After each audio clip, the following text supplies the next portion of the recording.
toutes et bonjour à tous et bienvenue dans l'émission Arc-en-Ciel. Mesdames et messieurs, nous sommes heureux d'être en ligne avec Monsieur Hicham Aboud, journaliste et président, fondateur et directeur général de Amel TV.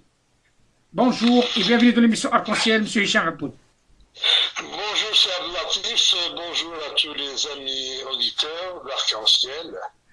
Monsieur Hicham Aboud, vous êtes un fin connaisseur de l'actualité maghrébine et surtout de l'actualité algérienne, et beaucoup de monde qui se pose des questions, différentes questions déjà dans un premier temps sur l'état de santé de Monsieur le Président de la République algérienne, Monsieur Abdelmajid Tebboune, qui est, d'après les renseignements qu'on a pu avoir, est hospitalisé en Allemagne. Donc il y a une vacance du pouvoir. Comment vous voyez déjà cette absence de président de l'État algérien? Vraiment, avant de parler de vacances de pouvoir, il faudrait parler de cette culture de l'opacité autour de l'état de santé des différents États algériens. Quand un chef de l'État algérien est malade, c'est l'omerta totale. Alors, on ne communique pas. Et c'est ce qui a fait que, par exemple, l'Algérie a été dirigée pendant plus de 7 ans par des pouvoirs occultes parce qu'on n'osait pas communiquer sur l'état de santé du président de la République. Et personnellement, j'ai fait les frais pour avoir cherché à communiquer en donnant une information un certain mois de mai 2013, lorsque Bouteflika était rentré du Val-de-Grâce, et puis il était retourné de nouveau au Val-de-Grâce parce qu'il avait rechuté. Eh bien, à l'époque, quand j'avais donné l'information, c'était le branle-bas de combat, tant au ministère de la Communication, à la présidence, au niveau des services de sécurité, c'est tout le monde qui m'appelait pour me dire de retirer l'information, alors que l'information a été vérifiée. Voilà, c'est dire qu'en Algérie, on refuse de communiquer sur l'état de santé du président. Aujourd'hui, on a encore un président qui est malade, qui a un terrain fertile pour la maladie, parce que le Covid-19, on a fini par dire qu'il a été contaminé au Covid-19 très tardivement. Et quand quelqu'un a un passé tabagique, quelqu'un diabétique, a d'autres maladies chroniques, eh bien, ce n'est pas facile de faire face à cette maladie. Aujourd'hui, on ne sait absolument rien de ce qu'a subi le président comme protocole sanitaire. Tout ce qu'on nous a dit d'abord, c'est qu'il a été évacué à l'hôpital. D'abord qu'il a été, sur conseil de ses médecins, en confinement chez lui. Puis on nous dit qu'il a été évacué à l'hôpital militaire de Naja. Ensuite, on nous dit qu'il a été évacué en Allemagne sans citer le nom de l'hôpital. À ce jour, on ne connaît pas dans quel hôpital il est en Allemagne. Et on continue à faire des communiqués bateaux. Des communiqués bateaux pour dire, voilà, le président est parti pour des examens médicaux, alors qu'il est parti pour des soins. Il y a une différence entre des soins et des examens médicaux. Puis on dit, il est en train de poursuivre des soins. Puis on nous dit, il a fini avec des soins. Et sont des communiqués bateaux. Or, normalement, dans un État qui se respecte, on doit communiquer hebdomadairement un bilan de santé. Dans ce bilan, nous avons tous les détails de la maladie. Et nous avons tous les détails des soins subis par le patient. C'est pas comme ça, il a terminé le protocole sanitaire, il est en train de poursuivre des soins. Non, et puis le président de l'Assemblée nationale, quelle mouche l'a piqué, il dit la semaine prochaine il va rentrer. Or, le bonhomme n'a aucun contact avec le président. Qui lui a communiqué ça? Donc, il y a absence totale de communication, ce qui ajoute d'ailleurs à l'inquiétude des Algériens. Les Algériens ne s'inquiètent pas de l'état de santé du président, ils s'inquiètent de leur pays, ils s'inquiètent de l'état de leur pays, qui est tombé en déliquescence.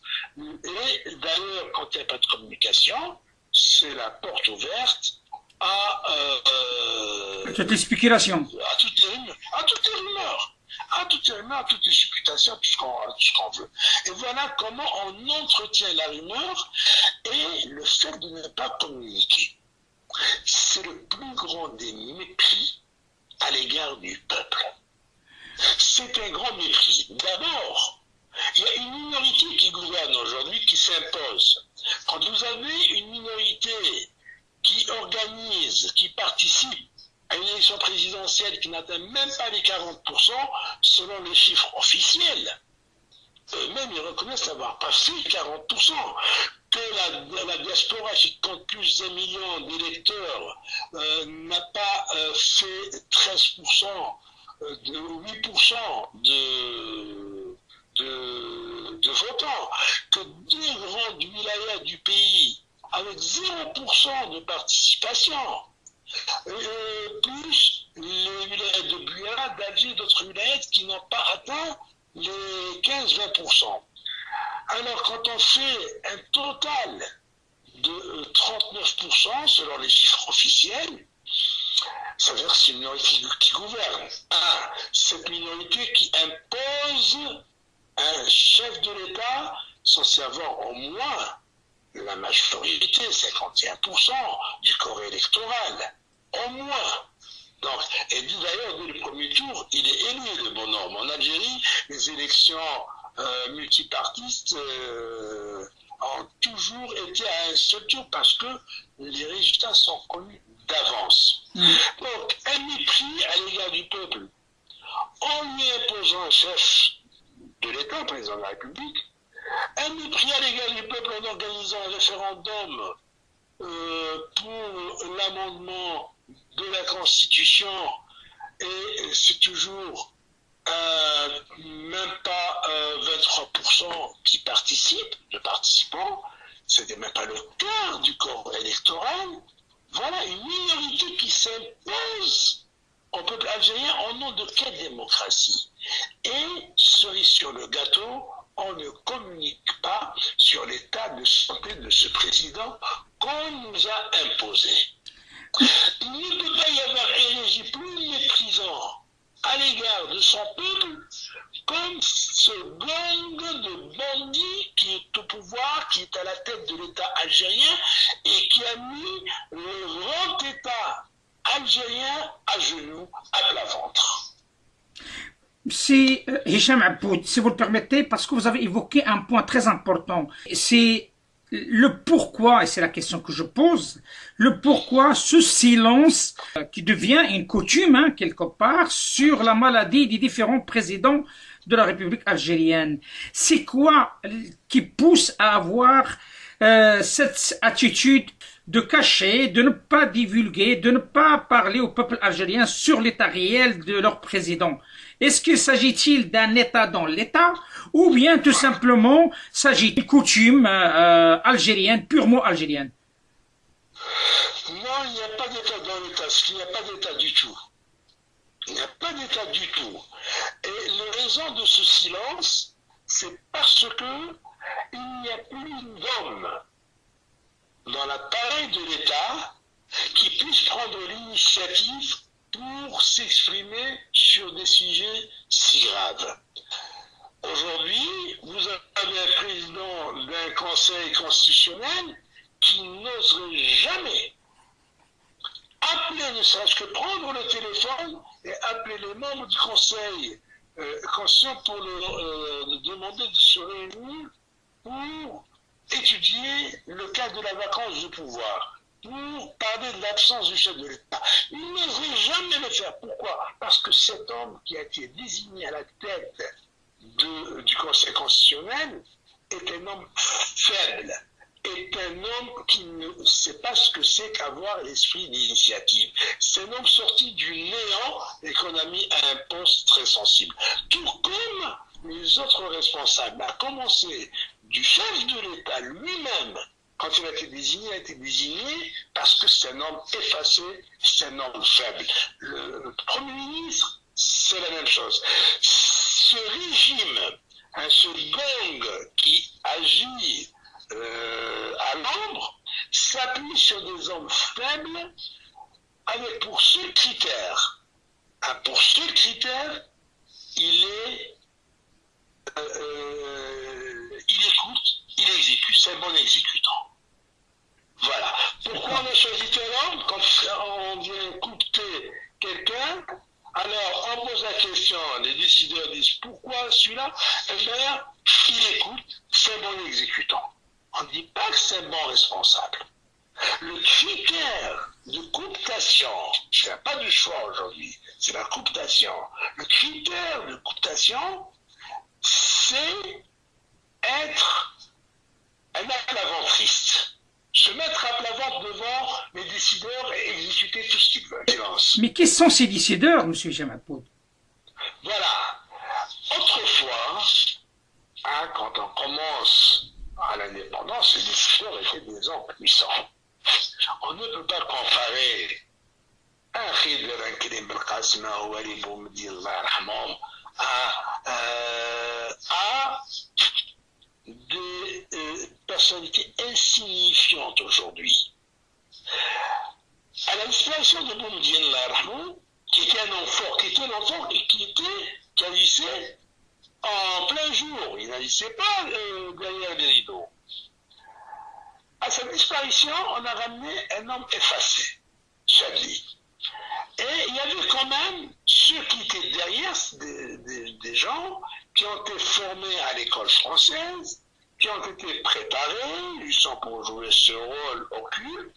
Ce sont les Arabi Belkhir, les Touati, les Nizal, ces anciens déserteurs, entre guillemets, de l'armée française, qui ont été infiltrés dans les années 58, à partir de 58 jusqu'à 62, qui ont été infiltrés dans le corps de l'armée de libération nationale, et qui sont emparés du pouvoir à partir de 79, dès la disparition de Ouali Boumedi.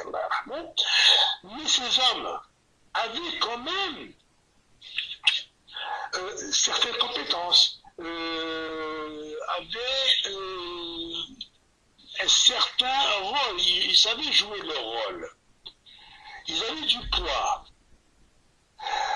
Quand Bouteflika a fait voler en éclats ce cabinet noir, qui était composé, comme je l'ai dit, de l'Arbi Belkhir, Nzar, l'Ammari, Touati, Itab Islam, Sahab, donc toutes.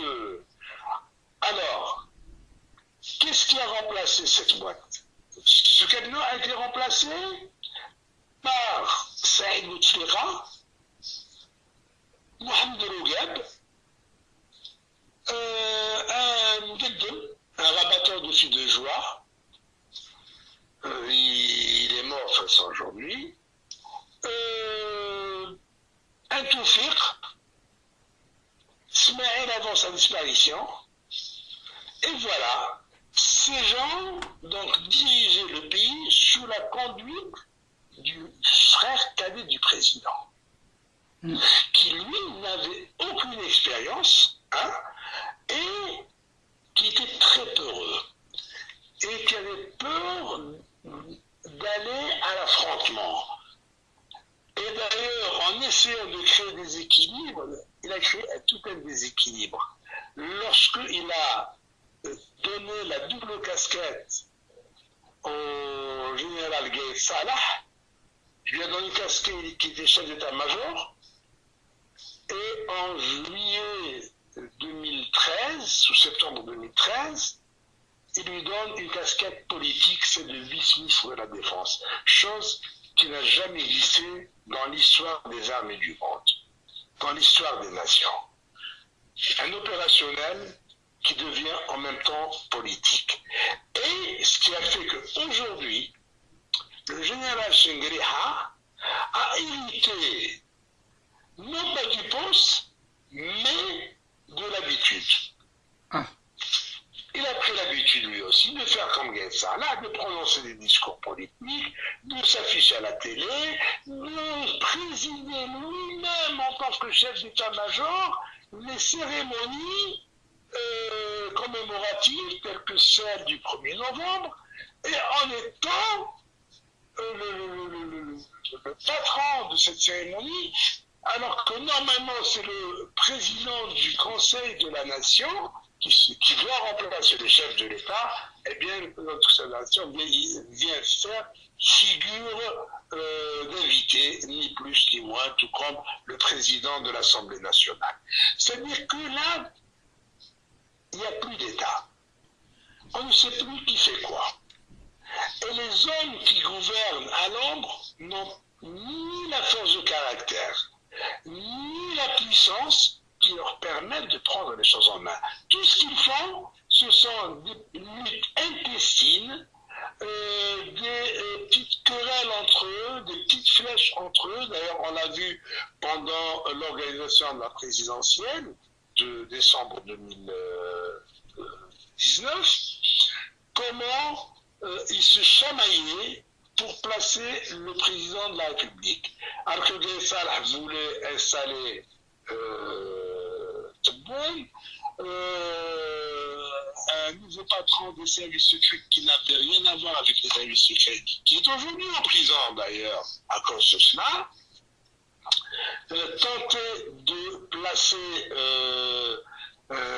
son poulain à lui, un autre clan tente de placer son poulain, et puis à la dernière minute, c'est le branle-bas de combat.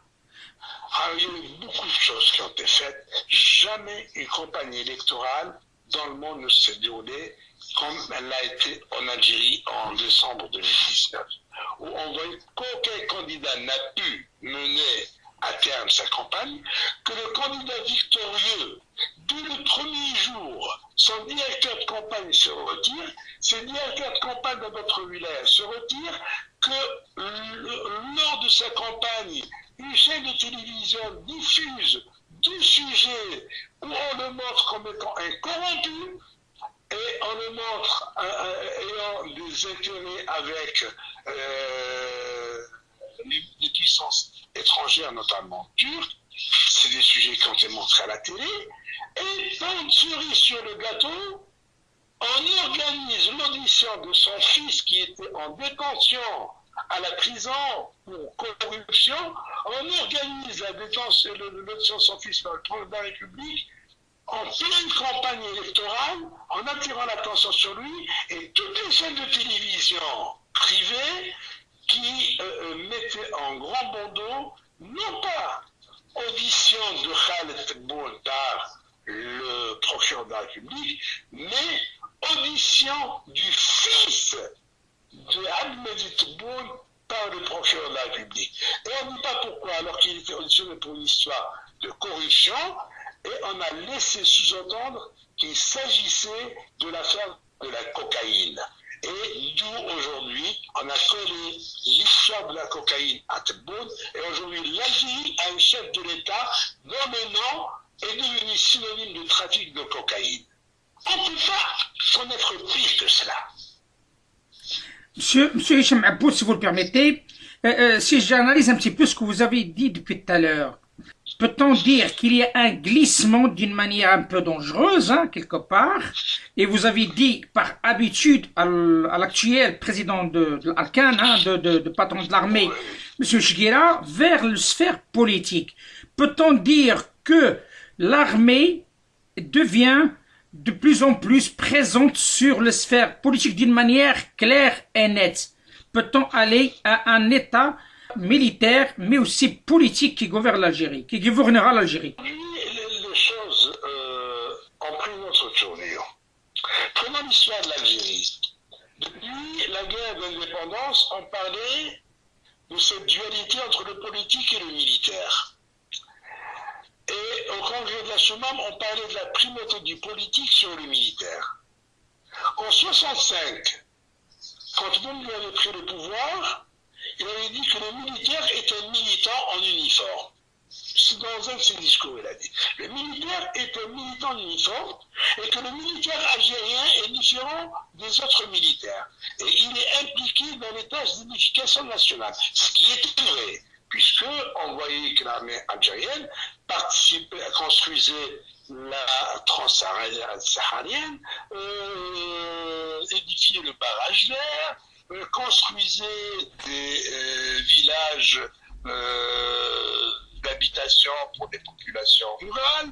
L'armée algérienne participait dans les soins dans les zones rurales les plus éloignées. Ce sont les militaires qui allaient soigner dans les dispensaires.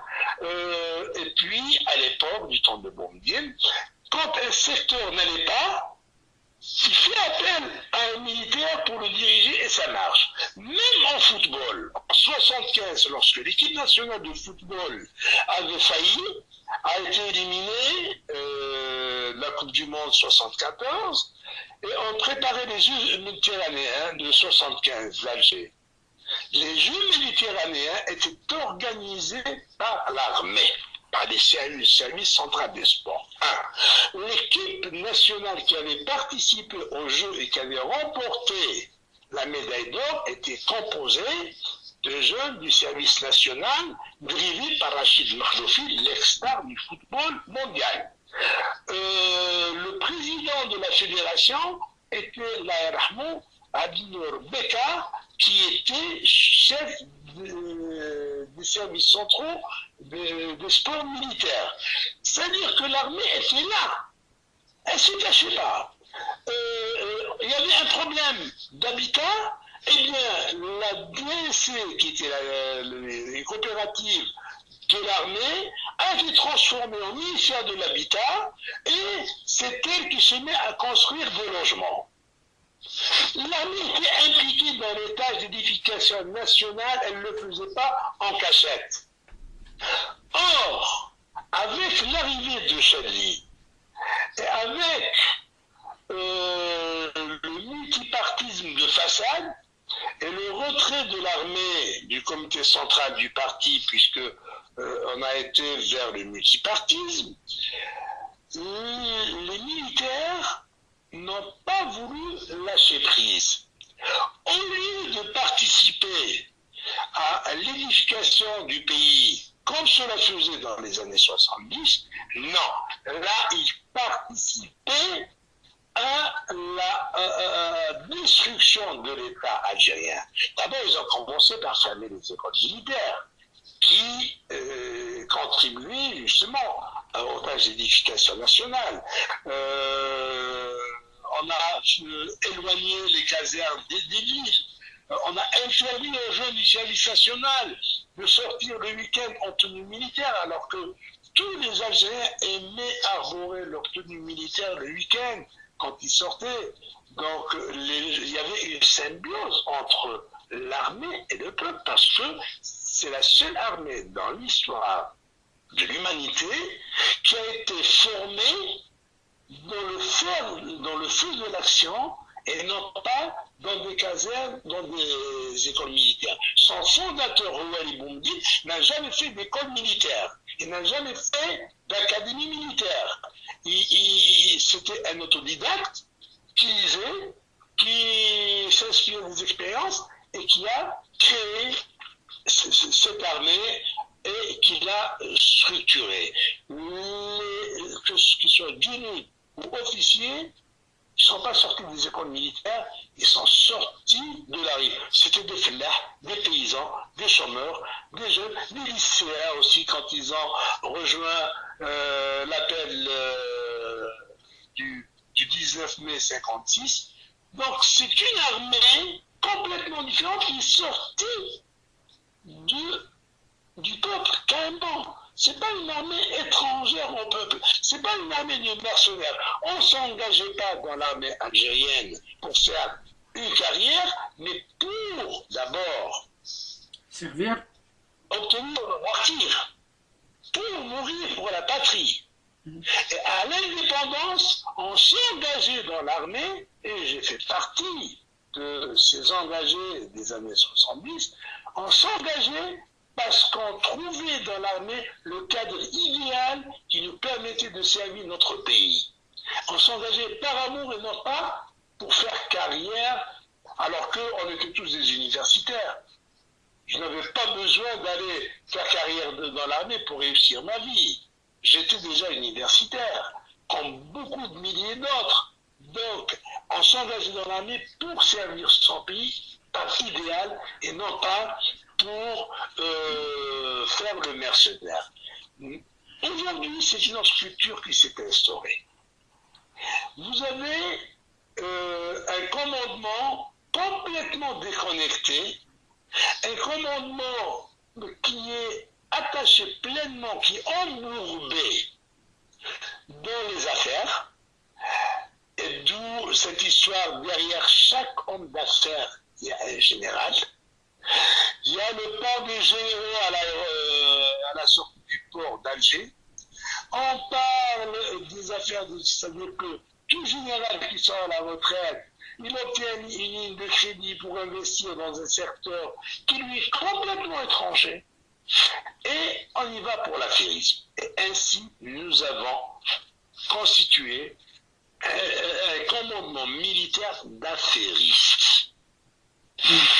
Voilà ce qui fait qu'aujourd'hui, ces militaires, ils s'attachent au pouvoir, non pas par amour au pays, mais pour préserver leurs affaires. Et surtout, en voyant maintenant beaucoup d'hommes d'affaires en prison, des généraux tombés aussi, qui sont tombés, qui sont aujourd'hui en prison, tel que le général Ham, qui est poursuivi devant les tribunaux civils pour corruption et malversation financière, ainsi que toute sa famille. D'autres généraux sont en prison pour les mêmes motifs. Donc, aujourd'hui, pour préserver leurs intérêts, ces généraux s'accrochent et ils veulent mettre sous leurs bottes tout un pays. Voilà pourquoi l'Algérie est arrivée aujourd'hui à un état de déliquescence jamais connu ailleurs par d'autres pays. Comme tout le monde, vous avez pu entendre parler de cette sortie, donc, et cette révision ou cette décision de la Cour suprême de casser la décision contre M. Tawfiq Derdak et aussi Saïd Bouteflika. Et comment vous l'interpréteriez-vous, cette décision? Est-ce qu'il s'agit d'une décision de convenissance ou bien une décision de justice fondée sur des paramètres judiciaires? C'est une décision à la fois politique et judiciaire.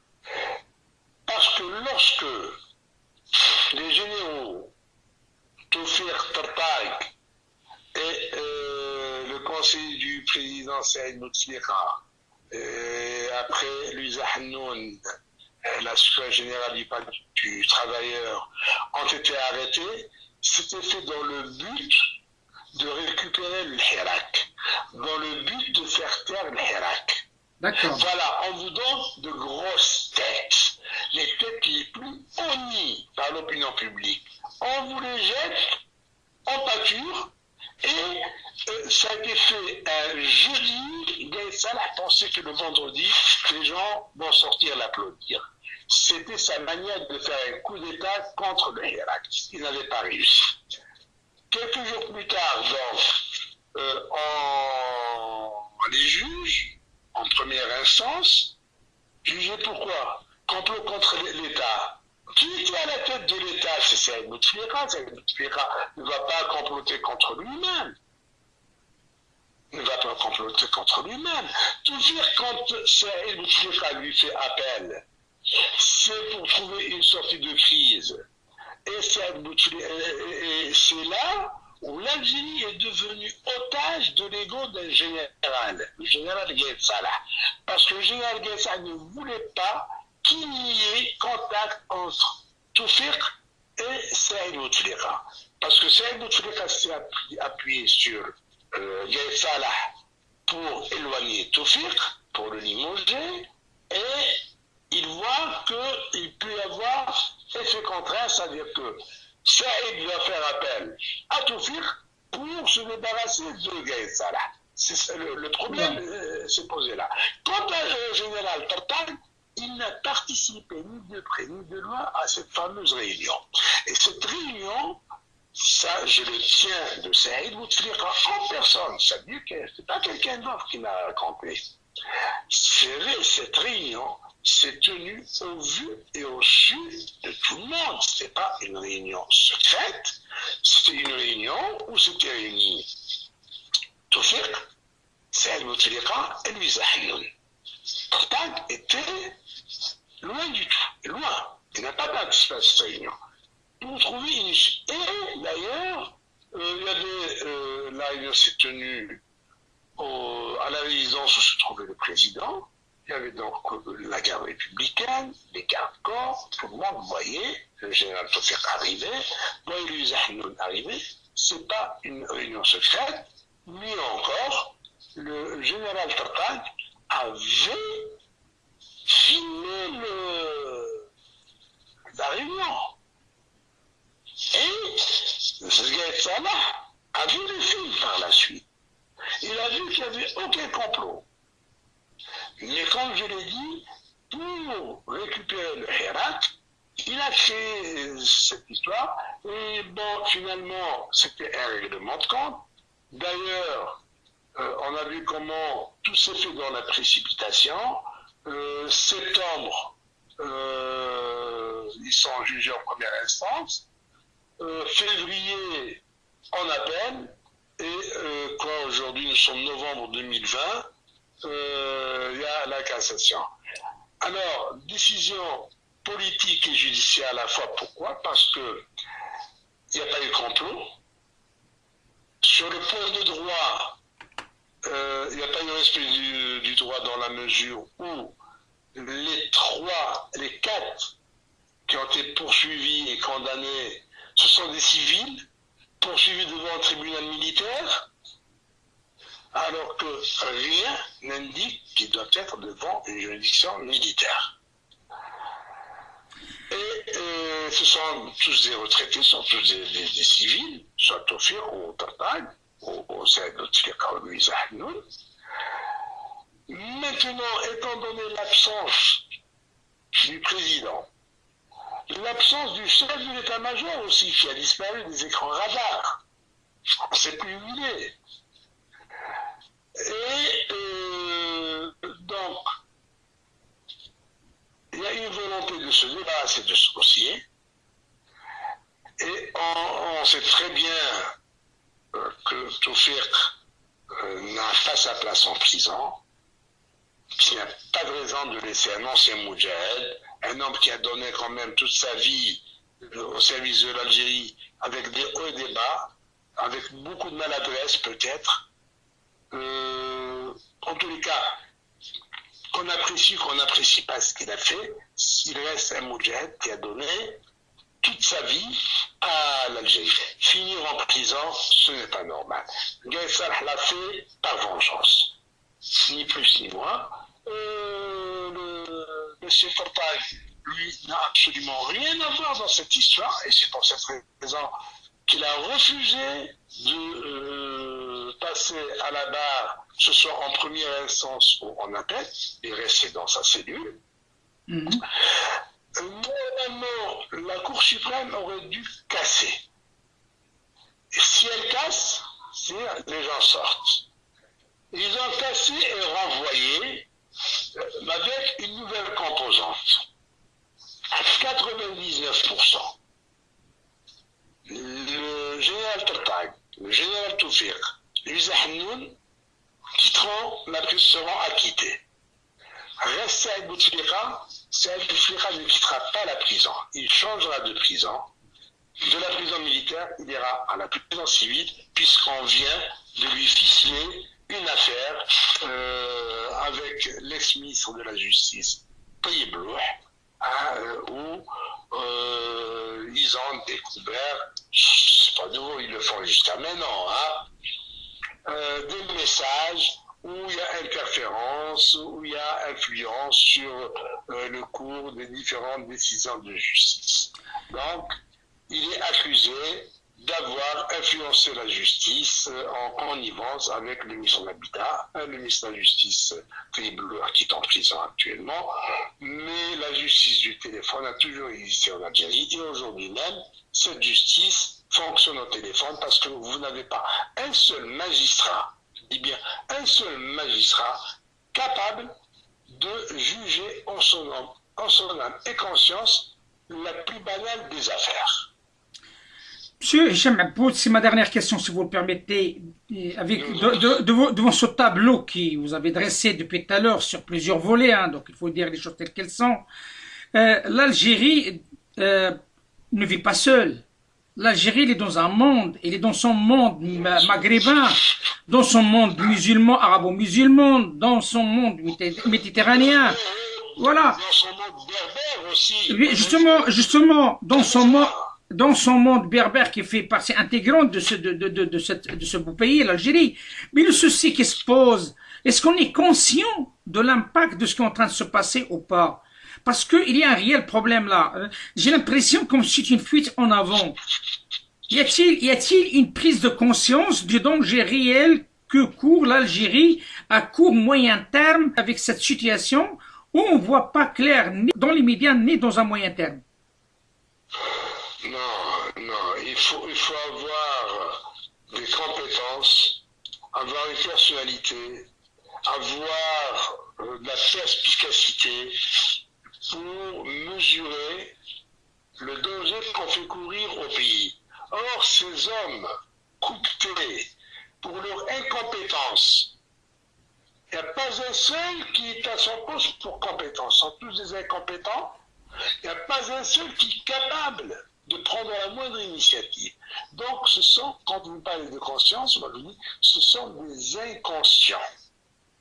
Ce sont des inconscients et des gens qui n'ont aucun sens de l'importance de l'État, de la raison d'État, de la grandeur d'un État, des gens qui n'ont même pas le SMIC du respect pour l'histoire de l'Algérie. Pour l'histoire de l'Algérie.